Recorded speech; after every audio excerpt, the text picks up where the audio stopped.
va faire la version Wolof. Ensuite, nous allons prendre des questions. Je suis Dr Babou Amadouba, vice-coordinateur du MONCAP, Mouvement National des Cadres Patriotes.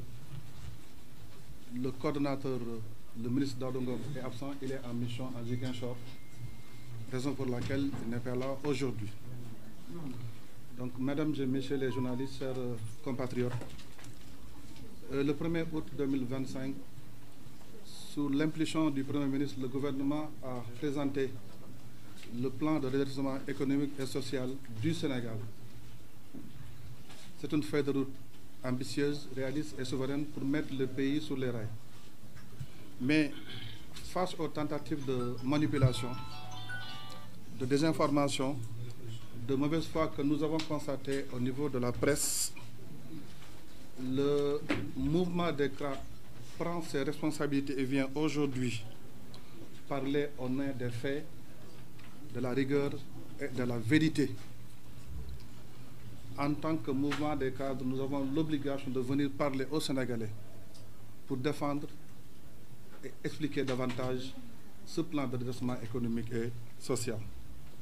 Donc ce plan, au-delà des chiffres et des axes, incarne un projet politique clair. Mesdames et messieurs, pour la présentation, nous allons le faire en 3 parties. La première partie va revenir sur le contexte. Pourquoi nous avons mis en place ce plan de redressement. Deuxième partie, nous allons parler des réformes et comment le plan sera financé. Et troisième partie, nous allons voir l'impact du presse sur le Sénégal. Mais pour commencer en guise d'introduction, nous avons un État stratège qui a dit nous pouvons mobiliser 5 667 milliards, hypothèse base, c'est-à-dire au minimum, avec le plan, l'État du Sénégal stratège pour mobiliser 5 667 milliards, sans pour autant emprunter davantage, sans augmenter les taxes et sans brader nos ressources naturelles. Comme vous le savez, depuis 2023, il y avait un programme du FMI de 1,9 milliard de dollars, ça fait 1140 milliards qui a été bloqué par le FMI, plus la notation du Sénégal qui a été dégradée par Moody's ainsi que Standard & Power. Ce que le gouvernement a fait, c'est ce que les Sénégalais attendaient comme solution, c'est ce qu'ils ont fait. Maintenant, tout à l'heure, nous allons revenir sur les détails. Maintenant, le contexte. Pourquoi il est important de revenir sur le contexte? Au niveau de la presse, nous avons entendu des gens nous dire ils ont présenté la vision Sénégal 2050. Ils ont présenté le master plan. Ils ont présenté la stratégie nationale de développement. Ils ont présenté le plan de redressement économique, comme s'ils pensaient que nous étions en train de tâtonner. Tel n'est pas le cas. Pour commencer, il faut dire à ces gens-là, au moins faire la distinction entre un agenda, un plan et un projet. Un agenda donne une date, et je vais revenir tout à l'heure, le quand. Un plan met l'accent sur le comment, un programme sur le quoi. Le lundi 14 octobre 2024, le président a présenté à Diamniadio l'agenda national de transformation, la vision Sénégal 2050. Cet agenda fixe les objectifs ainsi que les orientations pour le Sénégal. L'idée, c'est quoi? Dans l'agenda, nous donnons rendez-vous aux Sénégalais en 2050 pour le Sénégal que nous voulons. Actuellement, si on se réfère au classement IDH, Indice de développement humain, le Sénégal occupe la 169e place sur 193. Donc nous sommes après le 23e pays le plus pauvre au monde. Ça, c'est l'agenda. Mais dans cet agenda, il n'est pas question de dire aux Sénégalais il faut croiser le bras jusqu'à 2050. C'est ça l'agenda qui donne une date. Ensuite, ce même jour, le président a présenté le master plan. Le master plan, c'est le comment. Comment nous allons transformer systémiquement le Sénégal. Et dans le master plan de 2024-2034, il est dit, ce développement va se faire au niveau des 8 pôles de développement. Le pôle de Dakar, Thiès, Louga Diourbel, le pôle centre Fatick, Kaolack et Kaffrine, le pôle sud Ziguinchor, Kédougou, Kolda, le pôle sud-est Tambacounda et Kédougou, le pôle nord-est Matam et le pôle nord de Saint-Louis. Ensuite, on dit maintenant, non seulement le développement va se faire au niveau des 8 pôles, mais aussi à partir des 6 filières stratégiques, effectivement. Dans la vision Sénégal 2050, l'État du Sénégal a ciblé dans son axe 1, économie compétitive, les 6 filières de stratégie qui seront les moteurs de notre croissance économique. 1, industrie extractive. 2, l'agriculture, industrie agroalimentaire. 3, industrie manufacturière. Plus maintenant 3 services à valeur ajoutée. Le numérique, tourisme, culture, ainsi que ICC.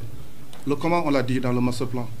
Ça se passe dans les 8 pôles territoires à partir des 6 filières stratégiques.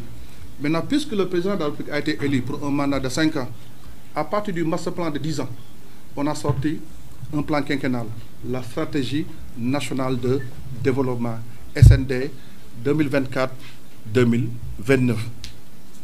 SND, on va le faire avec les projets et les programmes. Et le président l'a rappelé, nous avons ciblé 80 projets catalytiques. Maintenant, pour continuer, si vous lisez dans les SND, j'aime bien les références, à la page 75, SND à la page 75, il faut le lire, on avait déjà parlé du RIA, moi c'est comme ça que je fais pour le retenir. Redresser, impulser, accélérer. Pour dire qu'on ne t'attend pas. Dans les SND, on a dit d'abord, il faut qu'on commence par redresser.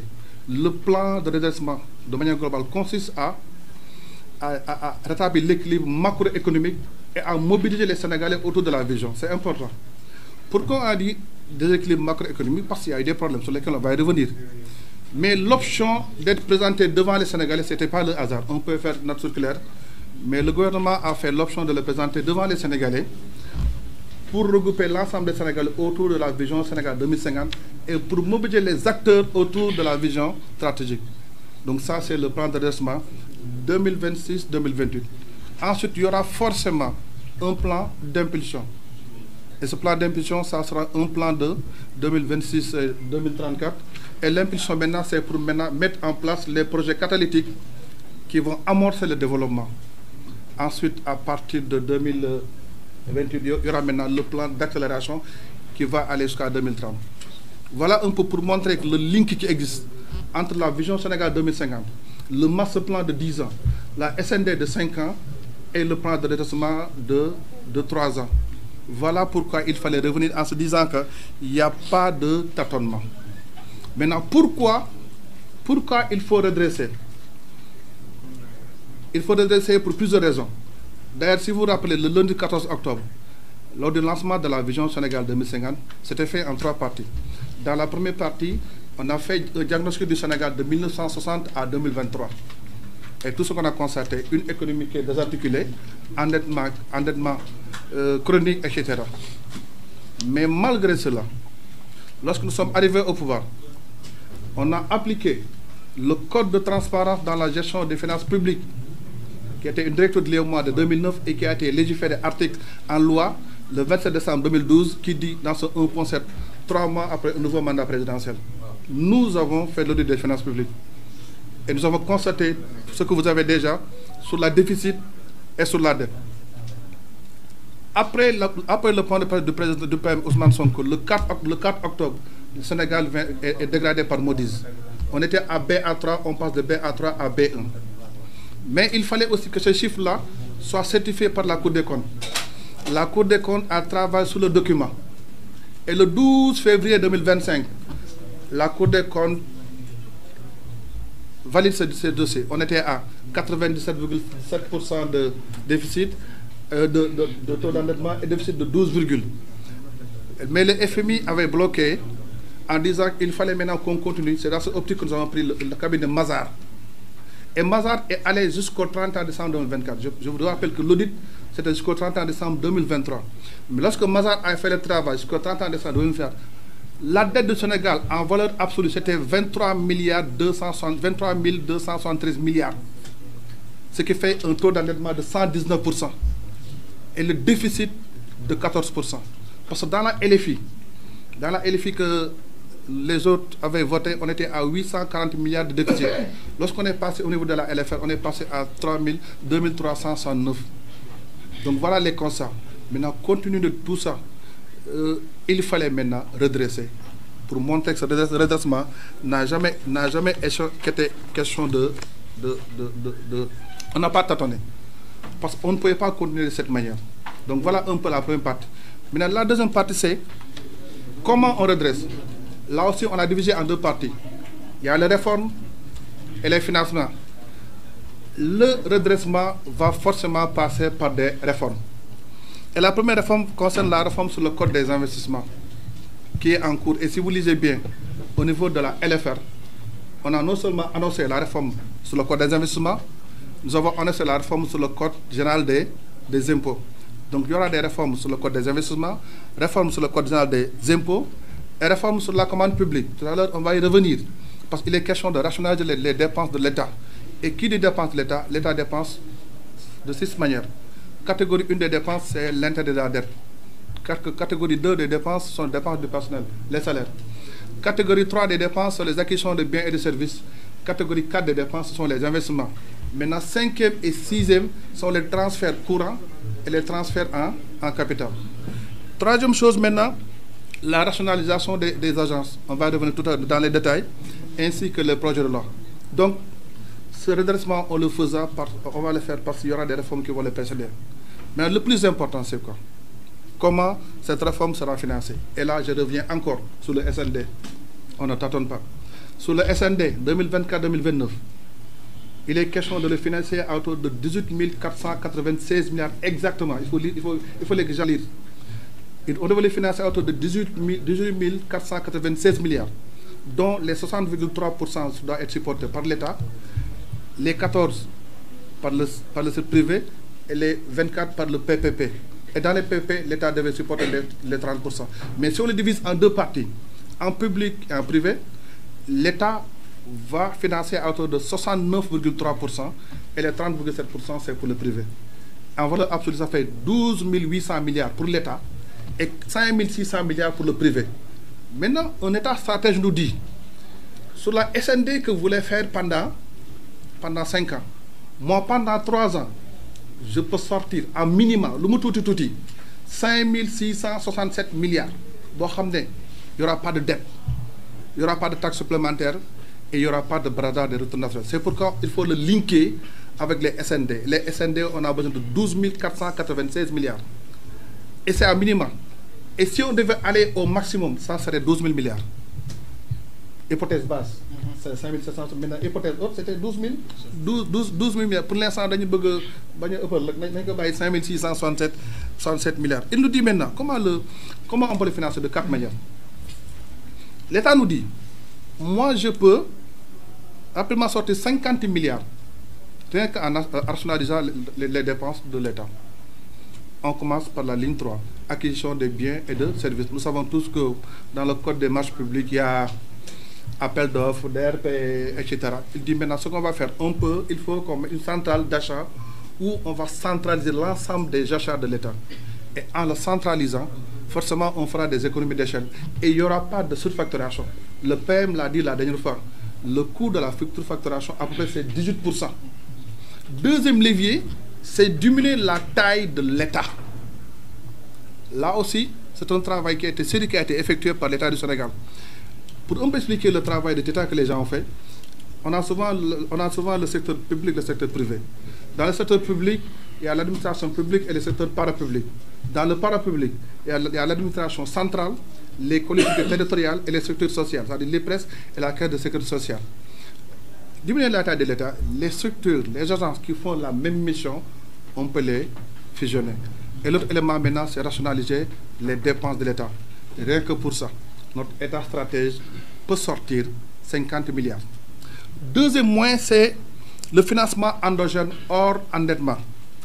Appel public à l'épargne. Pourquoi appel public à l'épargne? Parce que nous l'avons fait à 2 reprises et nous avons constaté que les gens nous font confiance. Quand on va sur le marché financier, il y en a 2. Il y a placement par adjudication, c'est appel d'offres. Et là, on le fait, il n'y a que les structures qui ont un compte au niveau de la banque centrale qui peuvent prêter, contrairement aux autres qui pensent que des Maliens nous ont prêté de l'argent. Ensuite, maintenant, il y a appel public, appel épargne publique qu'on appelle placement par syndication. On l'a fait à 2 reprises cette année. On a cherché 150 milliards. On a obtenu 405 milliards. On est parti chercher 300 milliards. On a obtenu 364 milliards. Pour montrer que, malgré la dégradation de notre par Moody's, par Standard & Poor's, les gens nous font confiance. On dit maintenant, on va miser encore sur l'appel public à l'épargne. Deuxième élément, c'est la promotion du secteur bancaire national. Aujourd'hui, au Sénégal, nous avons 29 groupes bancaires. Et dans ce 29 groupes bancaires, on possède 3 groupes bancaires qui sont majoritairement détenus par l'État. BHS, LBA, BND, sur lesquels aussi on peut ajouter la Poste Finance si la Poste Finance est réformée. Parce que ces banques-là seront des banques qui vont contribuer au développement. Troisième élément, finance islamique. Sur la finance islamique, nous avons déjà testé avec Sogepa les soukouk. Les soukouk, ce sont des emprunts obligataires. C'est-à-dire soukouk, emprunt obligataire, eurobond, c'est la même chose. Eurobond, c'est un emprunt obligataire qui est émis en monnaie étrangère. Les obligations assimilables sont là. Les soukouk maintenant sont les obligations qui sont émises dans la finance islamique. Bon, la différence c'est quoi? La finance islamique, eux, ils considèrent l'intérêt comme étant riba. Donc du coup, eux, ils ne mettent pas d'intérêt. Les gens qui ont fait la finance islamique savent que le Moucharaka, Moudaraka, les soukouk, Moudaraba, etc. On a misé. Pourquoi l'intérêt, c'est bon de le préciser? Est-ce que vous savez, cette année, rien que le service de la dette va nous coûter 5076 milliards, dont intérêt 1057 milliards, l'amortissement de la dette 4019 milliards. Il faut que les gens comprennent dans l'intérêt. Aujourd'hui, la dette qu'on va payer cette année globale, 5076 milliards, dont rien que les intérêts de la dette, c'est 1057 milliards. Je vous rappelle, au niveau de la LFI, ils avaient comptabilisé 632 milliards. Lorsqu'on a ajouté la dette cachée et l'intérêt caché, l'intérêt a augmenté de 125 milliards. Donc on est passé de 932 milliards à 1057 milliards rien que pour l'intérêt. C'est l'orientement. Donc juste à quel point montrer l'intérêt, il ne faut jamais le négliger. La renégociation des contrats, le PM en a parlé. 18%. Enfin maintenant, financement participatif. Financement participatif, les levées de fonds, etc. Deuxième élément, ressources domestiques, les niches supplémentaires. L'État vous dit je peux lever 2111 milliards. Les niches au niveau du numérique, on va revenir dans le détail. Revenus fonciers, capital investissement, parce que l'État a des actions dans beaucoup de structures qu'ils apportent des dividendes, ce sont les titres de participation. L'État va les rationaliser, les amendes, les redevances et les rationalisations des subventions. Enfin, quatrième élément, c'est recyclage d'actifs. Recyclage, ce n'est pas privatisé. Les programmes d'ajustement structurel dans les années 80, on avait privatisé. On prend les structures qui appartiennent à l'État, on le sait. Maintenant, le recyclage d'actifs, on prend l'actif qui appartient à l'État. Ça peut être un bâtiment, autoroute. On laisse l'exploitation à quelqu'un, mais le bien va toujours appartenir à l'État et l'État va le contrôler. Tout ça, lorsqu'on fait la somme, nous permet d'avoir les 5667 milliards. Mais on a dit aux Sénégalais, ce n'est pas un plan d'austérité. Ce n'est pas un plan pour dépouiller les Sénégalais. Pourquoi maintenant les 5776 milliards auront un impact d'abord sur le plan social. L'argent sera réinjecté sur le plan social avec soutien des ménages dans le milieu rural. Deuxième élément, faciliter l'accès aux services sociaux de base. Troisième élément, les mesures liées aux baisses des prix, parce qu'avec cette manne financière, on peut se permettre de baisser les prix. Les gens qui veulent parler de subventions, tout le monde sait que les subventions, ce qu'on dit, subventions, c'est pas mauvais, mais il faut aller vers des subventions ciblées, pour que les gens comprennent. Je dis, moi, je vais subventionner le produit à tout le monde. Et dans ce tout le monde-là, il y a un milliardaire. Dans tout le monde, il y a quelqu'un qui n'est rien. On dit maintenant, lorsqu'on subventionne maintenant, on va subventionner ciblé. Quand on peut ou pas, si Wolof. Donc nous, on va aller dans les subventions ciblées. Même le PM a dit pourquoi on ne peut même pas faire, dans le cadre du RNU, faire des transferts. Deuxièmement, cette somme d'argent va accompagner le secteur privé. Pour que le développement soit endogène, il faut que la croissance soit inclusive. Croissance inclusive, fait d'abord que tu as un secteur privé fort. Tant que tu laisses les multinationales travailler, ils vont investir, gagner de l'argent et transférer les dividendes dans leur pays d'origine. Mais nous, on a pris l'option de miser sur le secteur privé local. C'est avec ce secteur privé local-là qu'on aura une croissance inclusive. Croissance inclusive demande deux choses. En amont, il faut que les entreprises soient créées par les Sénégalais et que les Sénégalais y travaillent. En aval, la valeur ajoutée qui sera créée, une partie sera donnée aux salariés qui vont rester au Sénégal. Le bénéfice sera capitalisé par les propriétaires qui seront au Sénégal. Donc c'est cette croissance inclusive qui va créer un développement endogène. Donc on va accompagner le secteur privé, garantir le secteur privé, et dans le code des impôts, il y aura le procédure de pro-investissement pour attirer le maximum d'investisseurs. Troisième élément, ça sera quelles sont les filières stratégiques. Dans l'économie compétitive, l'État a ciblé l'ensemble des filières qui sont stratégiques. Maintenant, qui dit filière stratégique, ça ne suppose pas les autres amunis solo. Il faut que les gens le reviennent à ça. Ce sont les 6 et nous allons accompagner les filières stratégiques. Et sur le plan budgétaire, ça va nous permettre maintenant de revenir à l'orthodoxie budgétaire. Donc, ce plan va nous permettre de trouver de nouvelles ressources endogènes, de retrouver définitivement l'équilibre budgétaire et d'accélérer le programme de l'économie. Avec ce plan-là, nous avons un État stratège qui va migrer petit à petit de la finance publique à une finance fonctionnelle, dont la vocation principale consiste à faire focus sur l'intérêt général des Sénégalais. Donc voilà, de manière assez détaillée, après sur les questions-réponses, s'il y a des questions sur lesquelles vous voulez qu'on revienne, on va y revenir. Voilà ce qu'il fallait dire par rapport à ce plan. Ce qu'il faut retenir, c'est 5 667 milliards, sans dette supplémentaire, sans fiscalité supplémentaire, sans bras de nez russes. Ensuite, montrer que cette somme d'argent sera réinvestie pour montrer qu'on n'est pas dans une situation d'ajustement structurel. Il faut terminer. Contrairement à ce qu'ils disent, le Sénégal, après l'échec de politique de développement de Mamadou Dia, de 1960 à 1979, le taux de croissance moyenne tournait autour de 2%. Automatiquement, il fallait faire quelque chose. Donc là, ce n'est pas la même chose. Le fait générateur, là-bas, c'est le FMI et la Banque mondiale qui l'a imposé. Nous, on l'avait décidé. Le Sénégal a fait un plan de stabilisation de 1979-80. Ce plan n'a pas marché. De 80 à 85, on nous a imposé le plan de redressement économique et financier. Ce plan n'a pas marché. De 85-92, on nous impose les ajustements structurels à moyen et long terme. Ça n'a pas marché. 93-94, ils ont mis le plan d'urgence Sakholoum avec la baisse de 15% des salaires des fonctionnaires.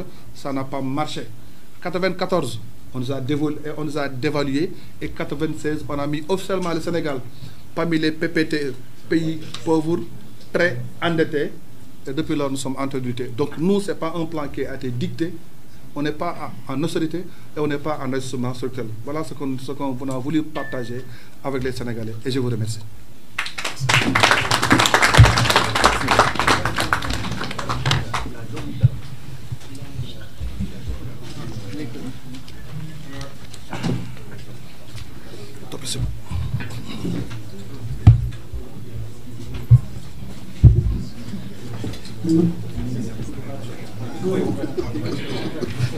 Merci beaucoup.